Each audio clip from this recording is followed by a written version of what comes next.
The story opens with a woman named Polly, whose phone is overflowing with unheard voicemail messages. Her life is clearly neglected, unfinished work keeps piling up, and even the houseplants around her have dried up and died. Despite everything, Polly tries to focus and prepares for an upcoming job interview. Suddenly, a strange woman appears outside Polly's home. She seems lost, standing in the cold and shivering. Feeling uneasy but sympathetic, Polly invites her inside. The woman's hand is wrapped in a bandage, and her behavior is nervous and unsettled. Polly offers her water, which the woman accepts. She mentions that she has her son's phone number with her, then unexpectedly asks Polly if she is married. Polly replies that she is not. The woman looks around and comments that the house feels like too much responsibility for a young woman. Polly explains that the house belongs to her sister and brother-in-law, who rented it to her after moving into a larger home with a bigger yard for their daughter. After a pause, the woman says, "I'm going to begin now." She removes a box from her suitcase and places it on the table. Inside is an hourglass. Calmly, she tells Polly, "You are going to die tonight." Terrified and confused, Polly demands to know why. The woman only says that Polly must complete certain tasks. She thanks Polly for the water and warns her never to tell anyone. Panicking, Polly forces the woman out of the house. As the woman leaves, she calls Polly by name, despite never being told it, and apologizes. Shaken, Polly calls her mother and explains everything, including the mysterious box. Her mother asks if it could be a bomb, but Polly says it was just an old wooden box that the woman left behind in the road. Polly suggests calling the police, but her mother brushes it off, assuming it was some kind of strange cult behavior, and tells Polly to focus on her interview. Polly goes inside, showers, and begins trying on outfits. Later, she sits scrolling on her phone when something suddenly appears behind her and calls out her name. Startled, she rushes downstairs and lights a cigarette. Her mother calls again, and Polly panics, saying she's losing her mind. She heard her mom's voice and even smelled her perfume.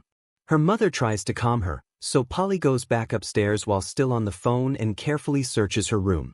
Nothing is there.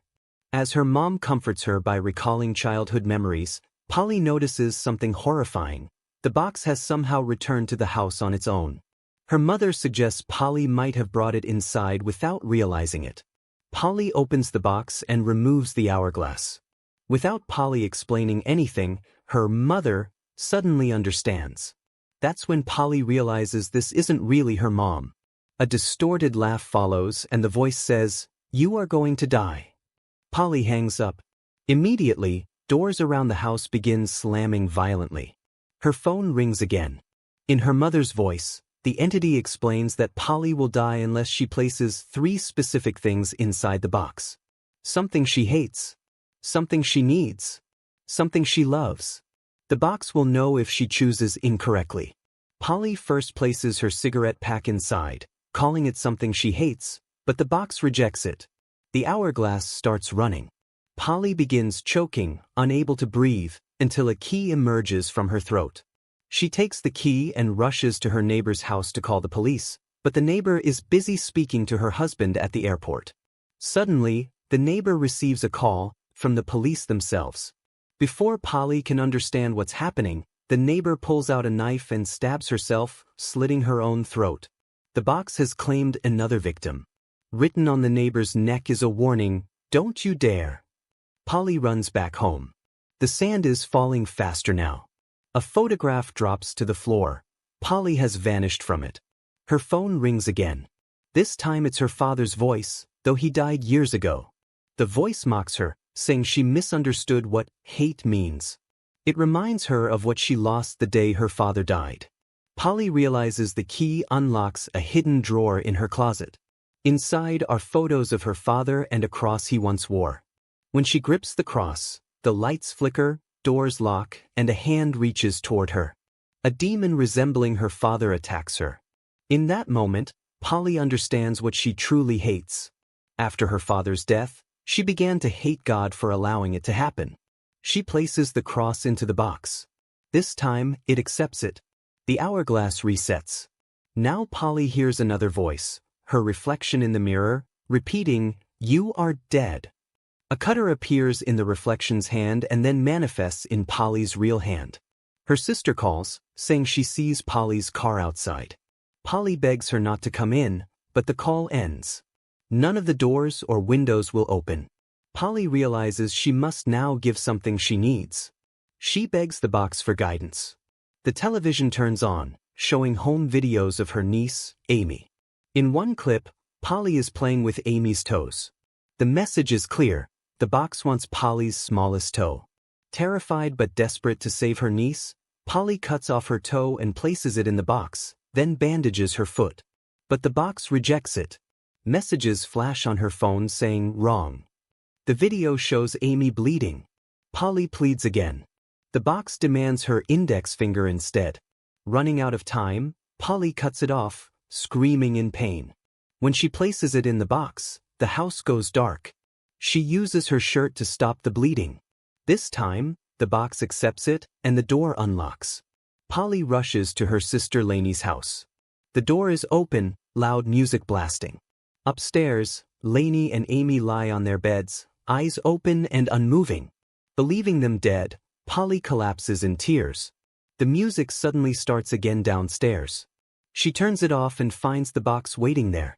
Phones throughout the house ring. Polly answers one. Amy's voice accuses her of killing them.